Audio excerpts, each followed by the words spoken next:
Good evening from the Mornington Peninsula here in day number one of, I don't know what it's going to be, a 15-day visit or something. And I'm sitting here, and for the most part, I checked into this place with every intention just to self-isolate, just to remove myself from the world. And I got to tell you, after the first day here, that's not going to be hard to do. It's a nice place. But all the while that I've been walking about the house doing my daily routine, I have been looking at this table full of information pamphlets, tourist guides, on all the attractions. I'm staying at an Airbnb, and my host is what's called a super host, meaning they go above and beyond. And so my super host, I don't know if she has a shirt that has a big S on it. Airbnb should do that, when somebody becomes a super host, they should send them like a shirt or a cape, a shirt or a cape or something that has a big S on it for super host. But anyway, so my super host, she put out all this information about things to do here on the peninsula. And a lot of the stuff is closed. It's because of the social distancing and the stage 3 and what have you. For example, here is the Phillips Island nature parks, and you can go there and watch the penguins come out of the ocean at night. After a day in the water feeding. But that's going to be closed, and a lot of the other stuff here, it's all closed. But I got to thinking to myself that, I'm not just going to sit here all day. I can get out. It's a stage 3, meaning you can go out for the essentials. Essentials being going to the store, going to the doctor, maybe going to the bank, something like that. Those are the essentials. And then one of the other essentials is exercise. So I thought, surely there's got to be hiking trails around here. This is a peninsula after all. And on one side of the peninsula is the ocean. On the other side of the peninsula is the bay. And sure enough, I looked, and for example, last weekend I went to Sorrento. Here is the Sorrento walking map with different trails. So I started to explore some of the trails around here, and there's no shortage of trails. There's no shortage of nature walks, walking through the bush, all that kind of stuff. And I thought, maybe I'm going to explore the Mornington Peninsula a little bit at a time and just do, a walk here, a walk there, and maybe throw in a walk and talk, something like that, and bring you along. So today there's a place not too far from here, a park or a quarry or something, and it caught my attention when I was looking at nearby places to go and check out. So I'm going to bring you along, and I think I'm going to walk there. It's a 30-minute walk, and I'm going to take my drone with me, and I'll walk through the neighborhood, because a lot of times when you watch videos on YouTube or what have you of somebody going to a place like Australia, you see all the tourist attractions. But what would interest me if I were sitting at home would be just what's it like here? What are the houses like? What are the people like? What are the plants like? What are the animals like? That type of stuff. And so I'm going to bring you along on the walk with me, and I'll start off. I'm going to show you the table that my superhost provided for me, and bring the camera down here just a little bit. You see, so there's all types of information that you can do, and it's actually a wine region as well. You see, there's the Mornington Peninsula. You could swim with dolphins, if it were open, I'm sure. But, there's no shortage of things that you can actually do around here. And then down here, if I pan down to the actual table itself, you see here you've got the, what is that? The Healesville Sanctuary, where you could probably go see a koala. It says kids visit free. I don't know if that includes, big kids like me that are kids at heart. But this is the actual peninsula here that you can see. So I am actually staying right about here. That's where I'm situated, is right about there. And this is Sorrento. and Portsea, where I went last weekend, and then I caught the ferry. You see, I caught the ferry and went across over to Ocean Grove, wherever that is, like somewhere over here.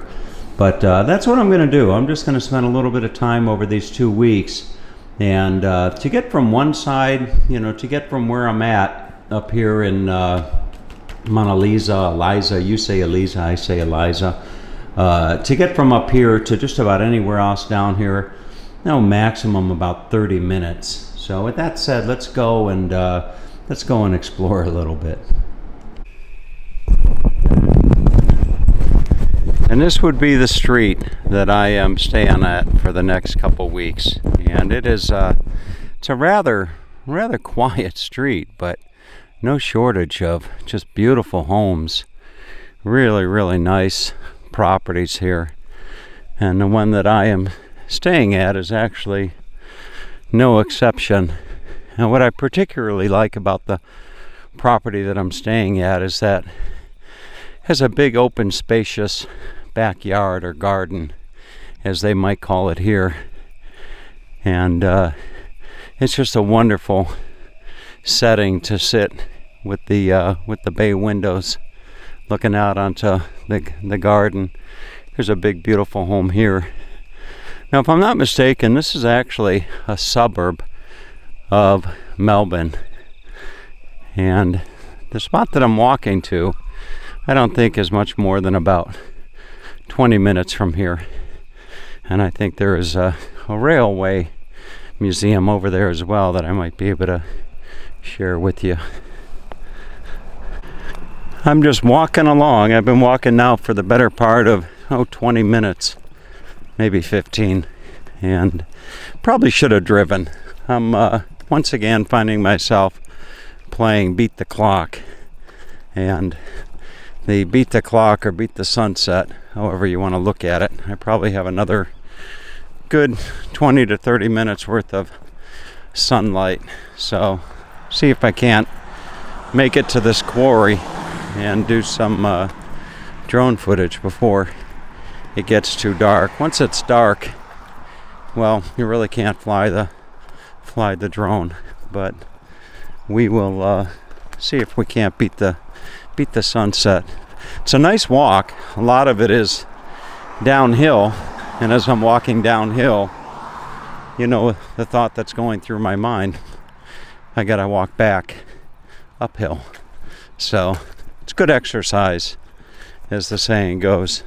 Sitting down in front of a computer all day, it's nice to actually get out and smell the eucalyptus, as the saying goes. I could have fibbed and told you that I beat the sun going down, but in fact I didn't. And it's the next day, and I drove over just to avoid any repeat of yesterday. And I found myself here at the Moroduk station. I hope I'm pronouncing that right. And if we weren't facing the global pandemic that we are, you might be able to walk in here and catch yourself a train at the Mornington Railway. And it's a museum as well, if I'm not mistaken. But I found my way to the Mount Eliza Regional Park. And you can see by looking at the cars here in the parking lot that there are some folks here that are taking advantage of the opportunity to go out and get a little bit of exercise. And that's what I'm going to do. And I'm trying to find my way over to an abandoned quarry. Quarry, an abandoned quarry, and maybe do some drone shots over at the quarry, which, if it is anything like what I saw online, it should be a nice spot to take the drone up and do some flights.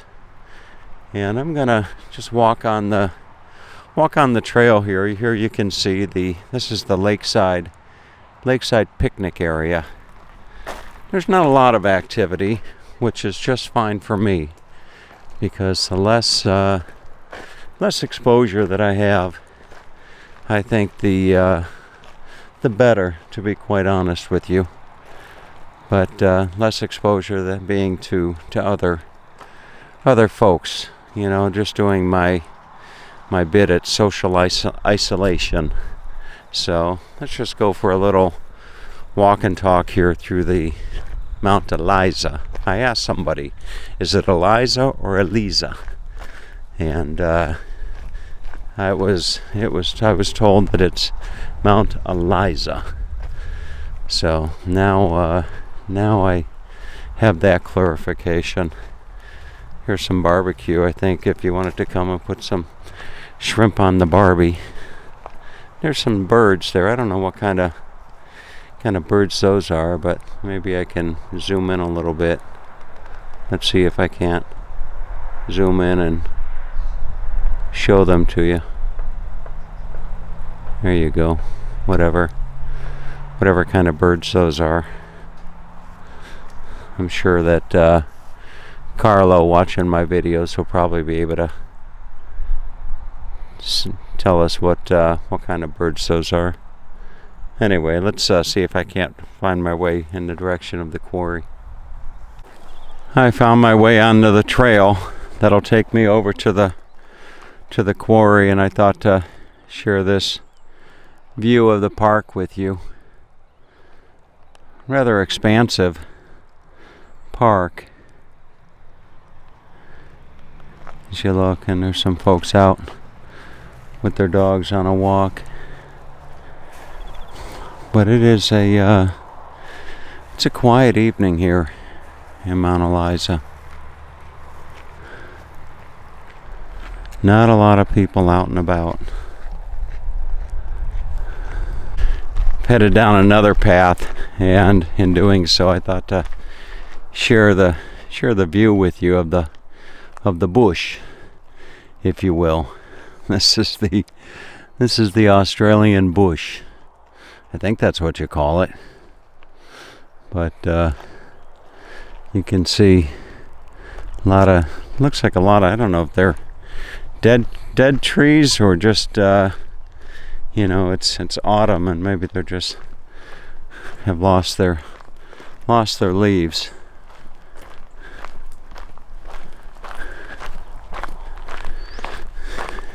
Here we go onto a path.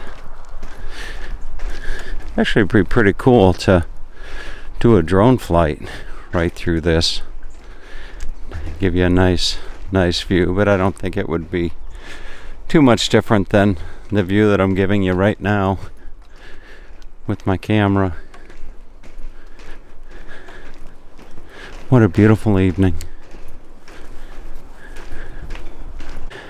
I've come to a spot where there's a dedication reading in recognition of the significant contribution of Anne Reed, whose vision for the Mount Eliza Regional Park became a reality. Mount Eliza Association for Environmental Care, 1994. And just up here, I see the sign saying, access prohibited, no swimming. And I'm assuming that the quarry is just up here. And I see a path, and I actually see some folk coming up the path from the quarry. So I'm assuming that should be okay to go in.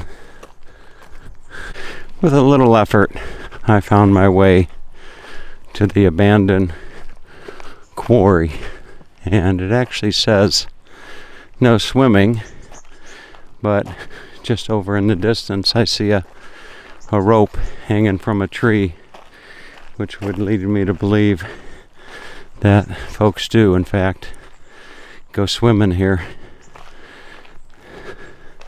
Look at this.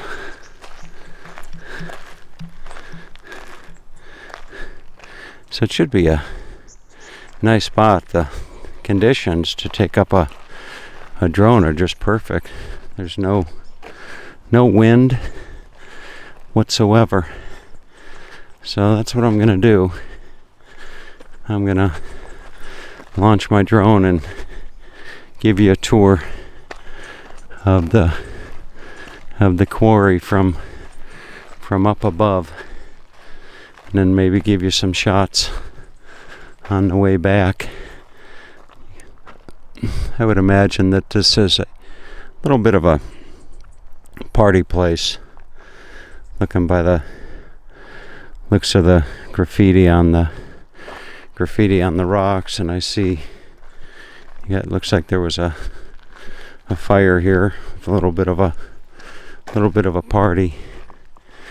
So why don't we get the drone up and take a look from up above, which should be a really nice, interesting perspective. But this is your abandoned quarry, folks, here in Mount Eliza. Look at that. Better part of a 20-30 minute walk from where I'm actually staying. I don't know what they dug out of here. Probably rock, one would imagine. Okay, let's take the drone up.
Two birds, one stone. That's what I was thinking as I pulled into the little downtown area of Mount Eliza. And boy, if you could smell the pizza coming out of Vinny's Pizza Boys. That smells really, really good.